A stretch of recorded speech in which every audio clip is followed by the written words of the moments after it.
Dios los bendiga, soy el pastor Gilberto Gutiérrez de la Iglesia Bautista Obras de México DF. Me da mucho gusto saludarlos en este sábado 30 de diciembre de 2017. Seguimos adelante con los devocionales preparándonos para subir la cuesta. En este penúltimo día del año les propongo reflexionar en el último pasaje del libro de Eclesiastés. Lo haremos hoy y mañana. Se trata de la conclusión, justamente después del poema que hemos estudiado en los anteriores devocionales, que nos habla del transcurrir de la vida, que culmina con la muerte. Ya dijimos que no se trata de una fatalidad, sino de una exhortación a vivir con propósito. Leamos el pasaje una vez más y meditemos en lo que nos enseña. En realidad no es una vez más, leamos el pasaje. Dice así: Y cuanto más sabio fue el predicador, tanto más enseñó sabiduría al pueblo. E hizo escuchar, e hizo escudriñar, y compuso muchos proverbios. Procuró el predicador hallar palabras agradables y escribir rectamente palabras de verdad. Las palabras de los sabios son como aguijones, y como clavos hincados son las palabras de los maestros de las congregaciones dadas por un pastor. Ahora, hijo mío, a más de esto, sé amonestado. No hay fin de hacer muchos libros, y el mucho estudio es fatiga de la carne. El fin de todo el discurso oído es este: teme a Dios y guarda sus mandamientos, porque esto es el todo del hombre, porque Dios traerá toda obra a juicio, juntamente con toda cosa encubierta, sea buena o sea mala. Esto está en Eclesiastés capítulo 12, versículos 9 al 14. Después de guiarnos por el recorrido de la juventud a la adultez, a la vejez y la muerte, nos presenta el propósito de la vida. ¿Por qué estos dos temas juntos? La vida y la muerte. La razón es muy obvia, porque la realidad de la muerte nos desafía a vivir con propósito. Reflexionemos en esto, y esta es la enseñanza: vivamos antes de morir. Facundo Cabral decía: solo quien ha vivido tiene derecho a morirse, o a morir. ¿Qué le gustaría que dijera su epitafio, hermano, amigo, hermana, amiga? Aquí yace quién. Un epitafio es una frase o idea que se perpetúa de alguna manera en la lápida que cubre nuestra tumba al morir. Debe ser importante porque muy a menudo tiene que ver con quién fuimos durante la vida. Permítame compartirles algunas ideas mencionando algunos epitafios famosos. William Shakespeare, por ejemplo, poeta inglés, falleció a los 53 años de edad y escribió su propio epitafio que dice: Buen amigo, por Jesús, abstente de cavar el polvo aquí encerrado. Bendito sea el hombre que respete estas piedras y maldito el que remueva mis huesos. Al parecer, en esa época era común exhumar los cuerpos para dar lugar a otros cadáveres, y a él le preocupaba mucho que se hiciera esto con el suyo. Mario Moreno Cantinflas, nuestro cómico mexicano, quien falleciera el 20 de abril de 1993, se caracterizaba por su epitafio, que es muy parecido a como él fue en su vida, en sus películas. Él escribió: parece que se ha ido, pero no. Nostradamus, o Michel de Notre Dame, fue reconocido por su obra profética en la que supuestamente predijo algunas catástrofes que sucederán en el mundo. Yo personalmente no creo que sea cierto esto, pero eso creen algunas personas. En la lápida que ostenta su sepulcro se lee: no envidiéis la paz de los muertos. Y me hace pensar que no estaba seguro de dónde iba a ir cuando muriera. El Marqués de Sade, el célebre escritor y filósofo francés, cuyas obras siguen siendo controversiales, al grado de que dio origen a la palabra sadismo, su apellido, Sade, sadismo, dejó en una tumba las siguientes palabras: si no viví más es porque no me dio tiempo.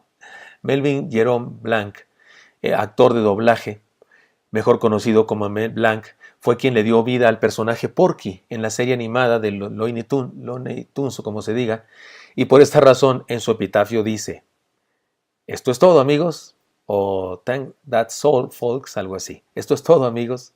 Alejandro Magno, en la tumba del considerado uno de los líderes militares más importantes de la historia, se lee: una tumba es suficiente para quien el universo no bastara. Martin Luther King, en 1929 a 1968, vivió pastor bautista que luchó por los derechos civiles a favor de los afroamericanos. Fue asesinado mientras daba un discurso.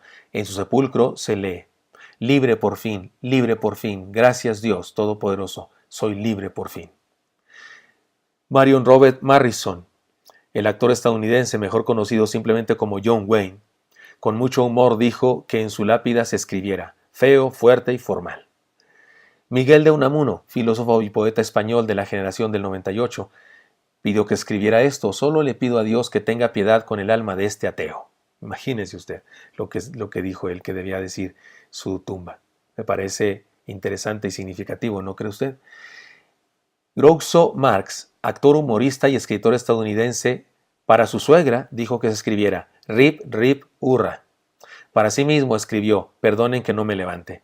Molière, dramaturgo y actor francés, actualmente es el autor más interpretado del mundo, escribió él mismo: aquí yace Molière, el rey de los actores, en estos momentos hace de muerto y de verdad que lo hace muy bien. Enrique Yardiel Poncela, escritor y dramaturgo español, describió para su epitafio: si queréis los mayores elogios, moríos. Miguel Migura, escritor de comedias, pidió que escribiera esto en su epitafio: ya decía yo que ese médico no valía mucho.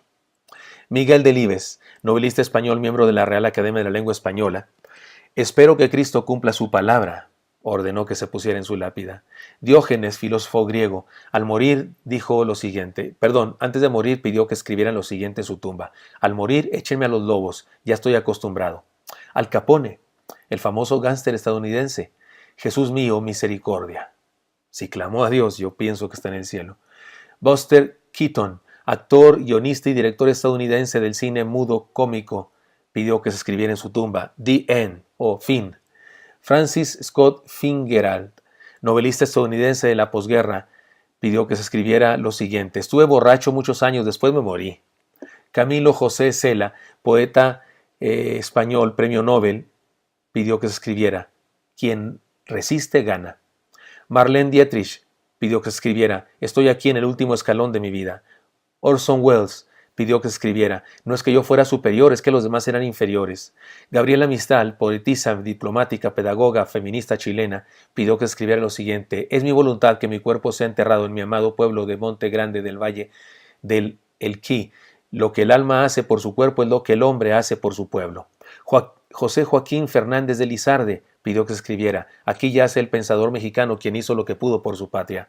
Rainer Maria Rilke, escritor austriaco, murió de una leucemia en diciembre de 1926. El empeoramiento de su estado físico se produjo a raíz de haberse pinchado con la espina de una rosa mientras cuidaba el jardín del castillo Musot en Suiza, donde vivió retirado los últimos años de su vida. Por eso en su tumba, en su epitafio, que él mismo escribió, reza lo siguiente: rosa, oh contradicción, pura placer, ser el sueño de nadie bajo tantos párpados. Y algunos epitafios curiosos. En la tumba del tío Facundo Cabral dicen que se escribió: aquí sigue descansando el tío Pedro, porque era un holgazán de primera. Un anónimo en el cementerio de Ágreda, Soria, vivió mientras estuvo vivo. Anónimo que no sabemos quién lo escribió. Anónimo por respeto: aquí descansas mi querida esposa, fulana de tal. Señor, recíbela con la misma alegría con la que yo te la mando.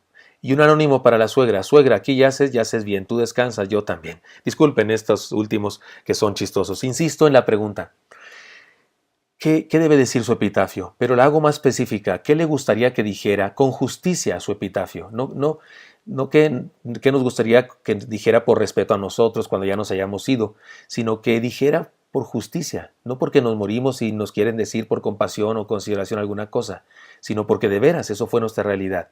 En cierta manera la vida es una lápida en donde escribimos nuestro epitafio todos los días. Es importante entonces, especialmente ante el reto de un nuevo periodo de tiempo, tomar serias decisiones para vivir. Leamos una vez más la parte central del pasaje y puntualicemos las enseñanzas que nos presentan. Preparémonos, esta es la primera enseñanza para esto. Preparémonos con mansedumbre o perfectibilidad. Las palabras de los sabios son como aguijones y como clavos hincados son las de los maestros de las congregaciones, dadas por un pastor, dice el versículo. Ser manso es ser perfectible, tiene que ver con la sensibilidad para recibir enseñanza, tiene que ver con la disposición para cambiar, crecer, renovarse, madurar. Se relaciona con nuestra búsqueda de la sabiduría que viene de Dios. No hay peor cosa en la vida que creer que ya sabemos todo lo que hay que saber, que ya llegamos a donde deberíamos llegar y que no necesitamos ninguna nueva enseñanza. Vivir así es condenarnos a la insensatez y la muerte espiritual. ¿Consiste esta virtud de la perfectibilidad o mansedumbre? En sabernos ovejas, es decir, vulnerables y necesitadas de un pastor, como dice el texto. Nos desafía a ser ovejas del pastor de pastores. Y en segundo lugar, preparémonos con sabiduría, más que con conocimiento. Ahora, hijo mío, a más de esto sea amonestado. No hay fin de hacer muchos libros, y el mucho estudio es fatiga de la carne. Definitivamente no se trata de un desprecio por la cultura, el estudio, el conocimiento científico, pero se trata de un señalamiento respecto a lo absurdo que es saber y no vivir lo que sabemos, o alardear de un conocimiento que no llega a ser experiencia en nuestra vida. Ser amonestado, dice el versículo, significa reconocer nuestros errores y superarlos con la disposición de ser mejores. Las cuestas de la vida se suben con disposición para vivir, practicando los principios de la palabra de Dios.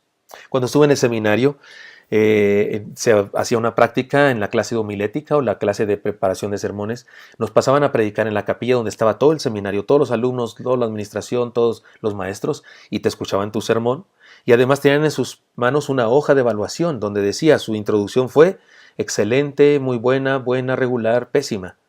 O sus puntos fueron bajo esos niveles de evaluación. Y además se podía hacer anónimo, no tenías que poner tu nombre, y había algunos compañeros que eran agudos en su juicio, pero había uno que se caracterizaba porque siempre hacía críticas muy fuertes y ponía su nombre porque le gustaba identificarse. Un día yo creo que yo debía haber predicado muy bien, porque tal vez no encontró nada malo que decirme, de tal manera que al final decía algún comentario extra y él puso este comentario: muy bien, ya solo te falta vivirlo.